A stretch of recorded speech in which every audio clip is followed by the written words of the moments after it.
final segment of our program with Erin Brown today and Bianca Nygard, and we are having this conversation here about disability inclusion in our country. Children, there are many disabled children. How do you get the word out to them and get them to have the level of confidence that you have? Well, when it comes to children, I find that is one of the areas we have a lot of resources for. And what happens is as a child gets older, they kind of get kicked out of different programmings until they become an adolescent or they're 18 and then they're all on their own. We have to really start doing more programming for when they reach that age where they're totally out, because you're preparing them to be independent. So we really need to take a better look at that. Parents are the most important role models in any child's life. And a lot of parents and caregivers are carrying a load that is beyond them. And you know, people always tell you, wait to have kids and know what you're doing. Parenthood does not come with a manual, and it's designed that way in order for you to learn as you go. So when you are faced with having not only the challenge of rearing a wonderful being to thrive in this life, now it's another level of not understanding how to do that.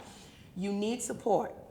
And there are a few things. We have a support group where it's targeting disabled fathers or fathers who have disabled kids.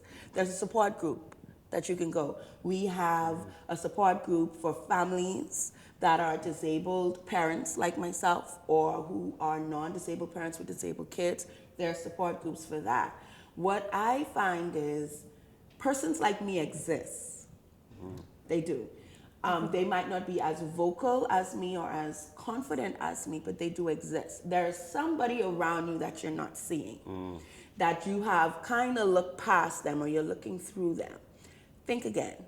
Sit down and really think about where all you've been, who all you've spoken to. There's some things that person said that you really took home or it really struck a chord with you. Engage that person. And I am sure if you engage that person and you find that, okay, they're not really at that point yet, find me. Find me. Find Erin Brown Connects. That's why I'm on all social medias. You can Google it. You will find me. And because I know that my purpose is to empower this community to do this and be that facilitator, be that trainer, open their own businesses. There are 3 areas, if I can share, when it comes to disability-centric or disability inclusion, disability integration, whatever you want to call it, disability across the board, that persons can tap into today. Persons living with disabilities, entrepreneurs living with disabilities, and non-disabled persons. Disability businesses, so inclusive businesses. I went to a fabulous place, Ty's Place. They're off next to Queens College. Persons living with Down syndrome, restaurant, bistro, everything there. And I mean the food, I was inhaling the food. It was so good. But so you have inclusive businesses that are happening. And no, it's not perfect. No business is. All business are risk. But it's when you invest those dollars and you're consistent, then you see a return. And then we have entrepreneurs in that regard. That is definitely something that you can get into. Reach out to Erin Brown Connects. Reach out to the Small Business Development Center. I've done it. I've done the course, and I've even gave them some tips on how we really can build this, how we really can. There are other entrepreneurs that are currently going through the program, and I implore you to stick with it and bring other persons with you. Then disability tourism. If you have an Airbnb, now when you went to register for an Airbnb to be a host, you went through some questions. How many of those things you said no to? How many of those things you said no to that then removed you from the larger population of Airbnb to a very small part, because now only non-disabled persons can rent your spot? I get calls all the time. Where can I go? Where can I stay? Who do I go to do this and do that? What tours? I now have taken upon myself to do an inclusive getaway agency or tour agency to help those persons. So now when they contact me, I have a directory that I'm compiling and I say, call here. You need to get picked up from the airport, go over there.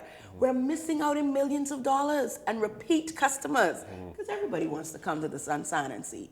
And I don't care what nobody say, the Bahamas is where it's at. And then the third area is disability sports. And this is why the Paralympics is way beyond Erin Brown. This is not just about a Grand Bahama native who's always been an athlete that dreamed about representing her country in the Olympics. Was diagnosed with bone cancer, had to get an amputation, and now I have the Paralympics I can dream towards. And I'm not only dreaming anymore, I'm actually doing it. But I cannot do it by myself. I don't intend to do it by myself. Right. I intend to do it for all of us, with all of us. And so disability sports, para sports is another area. We will not be able to take a contingency for 2020. And it may just only be Erin Brown carrying the nation with the flag, which I'm excited and ecstatic to do. But we have an opportunity for 2024. So even the Olympic Committee, which I've been in contact with, and I've said to them, okay, I've heard you've been looking for para athletes from the 2014 when it was in Rio de Janeiro, 2016. And I couldn't do it. I was having my daughter at that time. I'm now ready. Let's do this. So now the next step for them is to create a Paralympic committee. Right. Which developmental dollars is already built in to do. Grenada, has one para athlete. Yes. Nicaragua has one para triathlete, and I've met him. So we're both on this journey representing a nation, and it's just one of us. One person, I hear that a lot in the disability community, you can't really do anything. What can you do? Why should we support you? Because I'm you. That's right. I'm you. And so there in Grenada, that Paralympic committee was ratified and established and everything now, and they've put in the bid for their athlete. Their Olympic committee did that. Okay, so Yeah, they're in May 100%. They're behind her. She has full support, and she is above the elbow amputee, but she is a shot put thrower and a javelin thrower. Yeah, that's incredible. I mean, it's limitless. It's Do limitless. you resign yourself sometimes and say, well, there's some things that I simply just cannot do because of my disability? Yes, and can I tell you what it is? Yes. Okay, so when Mario's opened up the skating rink, I've always been a skater. And I took my son, who was now 15, I took him there and I was like, I can teach my son how to skate. Because one thing I've learned how to do is adapt. So anything that you ask me to do, I might not be able to do it like you if you have all of your limbs, but I can do this. And I went there with my prosthetic on, and I realized I need another foot, another leg to skate. And so I remember looking at my son, and I said, this is the first time ever that I'm realizing as an amputee, I can't teach you how to skate. I had to resort to walking him, holding on to his hand because he's terrified to fall, and walking him, but I still was showing him. I was like, do your legs like this, push off like that. And we still had a good time, but that was the first time when I was like, I can't skate. What? But you could skate if you had a different type of leg? For me as an amputee, especially being an above the knee amputee, I don't have a knee. And so in order for me to skate, they would have to then create a device that the knee and the grade of the leg that then goes into the ankle where the foot is will give me what I need to propel when I do the strokes like that in order to skate. And I already Googled that, and I was like, I can get that before I close my eyes. Yeah. That's good. So you're going to make it happen? I'm going to make it happen, but that's what life is about. It's about making it happen. And so this is an opportunity for a nation to make it happen, because financial support is the most important when you're doing anything beyond or you're carrying such a great cause, financial support. And that is what you need, financial support. That is what we all need. And actually, what Erin's doing with this disability training is complimentary. Yeah. She's doing this at no charge, just to try to make these companies better. Right. The disability inclusion training is complimentary for when they contact when they contact Erin Brown Connects, we then find out what you need and we do that. But what I have also decided is I'm doing endorsement packages now. I am doing in-kind donations, investments, anything that you can think of, brand ambassador, anything that you can think of, I am able to adapt that or make that inclusive for your brand and then give you a lot for your dollars. So how can people get in touch with you?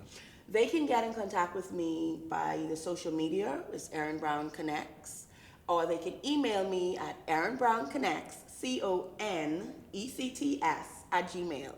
One leg, one N. I always throw that in there because it helps you to remember it. And I have now garnered support from Carrot Bars International, where they have decided to do a bionic brown card. So if you like to have goal and you want to buy a card, buy Erin Brown, Bionic Brown's card. That will be on the market soon. And what it enables you to do or to get? Or It enables what me are to the continue benefits? to train. It enables me to continue to train race and recovery for sustainability of that. But it allows you to have some goal that you can cash in or you can have for the rest of your life. So it's like a collector's item. But little locals. Anastasia Charlo, she has decided to do a sculpture. A Bionic Brown sculpture of me. Wow. So she's working on that now. So I'm excited to see that and to have that out there as another element to raise funds. But also you get to have a piece of this historical, just the whole movement of Paralympics, parasports, being the first female to go for the Bahamas. Come on. That's fabulous. Very good. All these opportunities. Very good.